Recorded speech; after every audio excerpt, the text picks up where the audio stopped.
Hello students, in this lecture we are going to study 10th Science A, third chapter Chemical Reactions and Equations, and this is the lecture number 5. So in this lecture we are going to study the effect of oxidation reaction in our everyday life. So in previous lecture we studied about oxidation reaction and reduction reaction, and the third type is redox reaction. So in this reaction we are going to study mainly two effects of oxidation in our daily life. So the first one is corrosion. So what is meant by corrosion? So in corrosion is a natural process. Corrosion is a natural process which convert a refined metal to a more stable form, such as its oxide, hydroxide or sulfide. So in corrosion, generally corrosion of metal takes place, and that metal react with oxygen, because we know oxidation is addition of oxygen.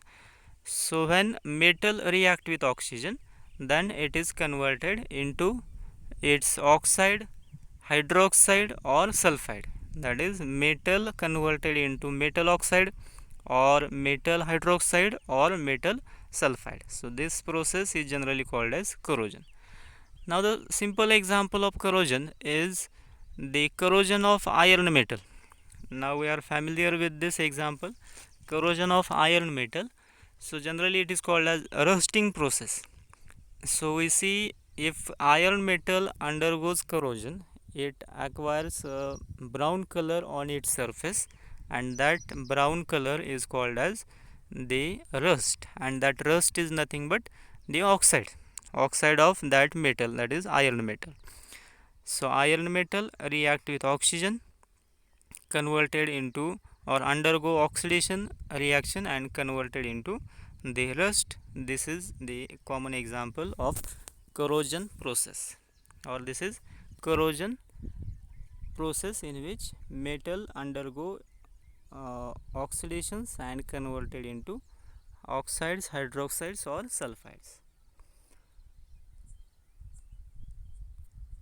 So corrosion engineering is the field dedicated to controlling and stopping corrosion. So there is branch of science that deals with the study of corrosion, and that branch is corrosion engineering, and that branch is related with the controlling and stopping of corrosion. So how to control and stop the corrosion? So corrosion causes damages to car bodies, bridges, iron railing, ships and to all objects made of metal, especially those of iron. So we know this. So iron metal, or those bodies or object made from the iron metal, undergo corrosion process. For example, our vehicles, that may be cars and other transport vehicles, bridges, then iron railings, ships and all the other objects that made from the iron metal undergo corrosion, and this is the serious problem. So corrosion of iron is called rusting, and it's a serious problem. So every year an enormous amount of money is spent to replace damaged iron. So this is serious problem, corrosion, and the enormous amount of money is also spent on the replacing this damaged iron. The rusting of iron can be prevented by painting, oiling, galvanizing, anodizing, etc. Now what we can do for prevention of this corrosion of iron metal or rusting of iron metal? So for preventing this corrosion, we can use these methods. First one is painting. So we can apply the paint, any type of paint on the surface of that iron metal, so that the uh, direct contact of oxygen and that metal is collapse and corrosion does not take place. So this is simple technique, that is painting. So we have to paint the iron metal by the color. Second method is oiling. So we can apply oil or grease on the surface of metal. So by this process also oxygen does not react or in contact with that metal and corrosion prevented. Next method is galvanizing. So in galvanizing process, another metal is zinc. Zinc metal is applied on the surface. As we apply the color on the iron metal, similarly the zinc metal is applied on the surface of iron metal. And as we in previous lecture we studied about the reactivity of metals, so if we see that chart of reactivity, we can see there the zinc metal is more reactive than the iron metal. And we studied in the displacement reaction, so the more reactive element displaces first. Okay, so zinc, if we apply zinc metal on the surface of iron metal, corrosion takes place, but corrosion of zinc takes place first and then corrosion of iron takes place. And corrosion is not a fast process, corrosion is very slow process. So if we apply the zinc layer on the iron layer, then corrosion takes place, but corrosion of zinc takes place, not iron, and therefore iron is protected inside the zinc layer. So the applying of zinc layer is called as the galvanizing process. Next is the anodizing process. So if we see in corrosion process, corrosion is the redox process, and in this redox process the iron metal act as a anode, and therefore we have to apply another metal, or we have to connect another metal to the iron metal, and that metal should act as an anode instead of iron metal. So if we change the electrode as anode, if we replace iron metal from anode and if we apply another metal as anode like zinc, then corrosion takes place of zinc and iron is prevented. So this is anodizing method. So thus these are different types of methods, that is painting, oiling, galvanizing and anodizing. Galvanizing is a method protecting steel and iron from rusting by coating them with a thin layer of zinc. So as we discussed earlier, galvanizing is the process of applying or coating a zinc metal on iron surface. So this is about corrosion and prevention of corrosion. Then second effect of oxidation is the rancidity. Now see what is the rancidity. The most important cause of deterioration in fats and fatty food is oxidation. Rancidification, the product of which can be described as rancidity, is the process which causes a substance to become rancid, that is having a rank, unpleasant smell or taste. So what is meant by rancidity? So rancidity is a process in which substance become rancid. Now what is rancid? Rancid means the substance getting a rank, unpleasant smell or taste. So when food material or food substance gets the unpleasant smell, that food material is called as the rancid food. And how it is takes place? So when we keep the food material in air or in open field for a long time, then that food material react with oxygen from the air and it is converted or become rancid. So rancidity is also the product of oxidation reaction, and oxidation is addition of oxygen. So if we kept a food material or oil in the open space in contact of air, then that oil or food material react with oxygen from air and become rancid, that is it get the unpleasant smell, and this process called as the rancidity.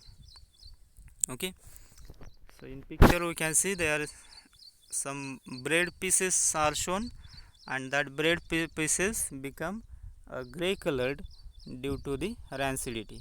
So they react with oxygen from air and become spoiled and it getting unpleasant smell. This is called rancidity. So next topic is prevention of rancidity. So as we see prevention of corrosion, so similar to this prevention of rancidity. So rancidity is a process in which food material react with oxygen. So we have to maintain or we have to uh, keep oxygen away from that food material so that the rancidity will be prevented. So prevention of rancidity.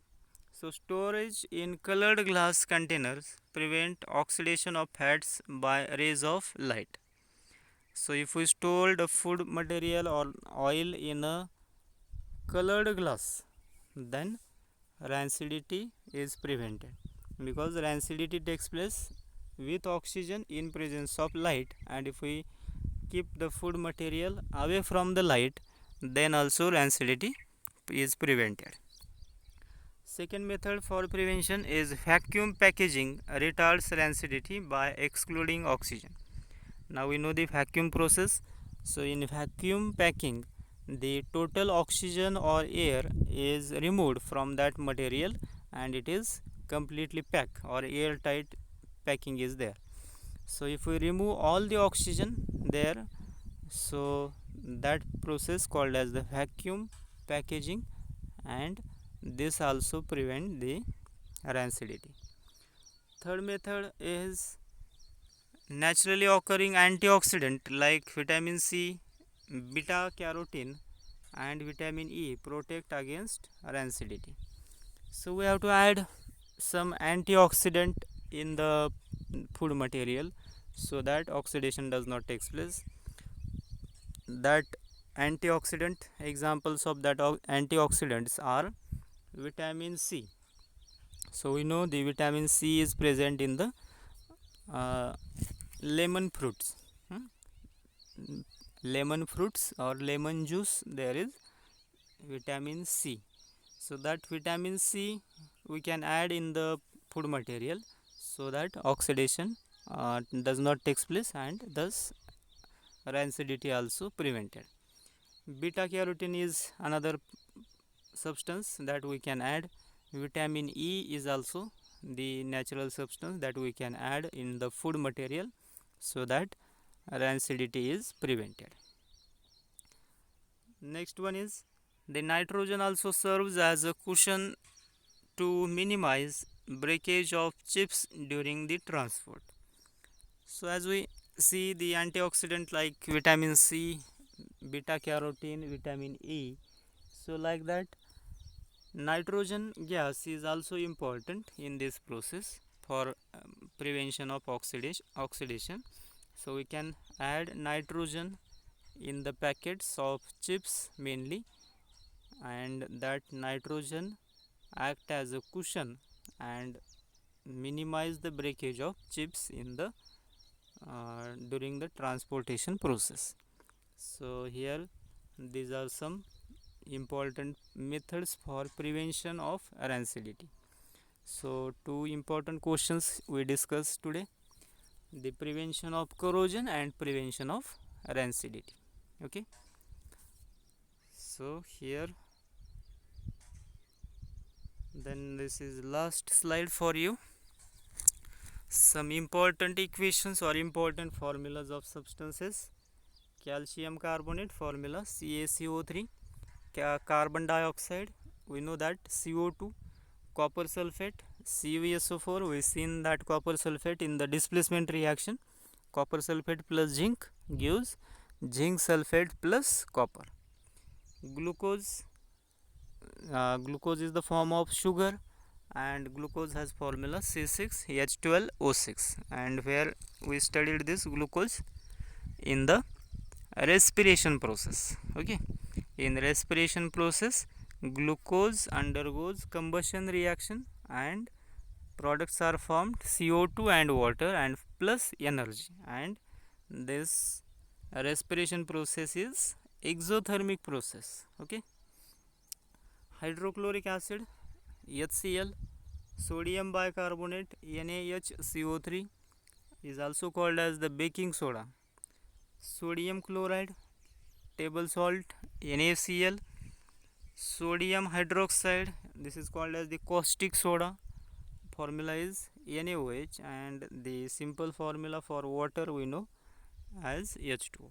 So these are some important formulas of chemical substances. So thus we completed this chapter, chemical reactions and equations. Total lectures on this chapter are 5. So do watching this all lectures. Okay, so here we finish this chapter. In next lecture there will be a new chapter. Okay, so thank you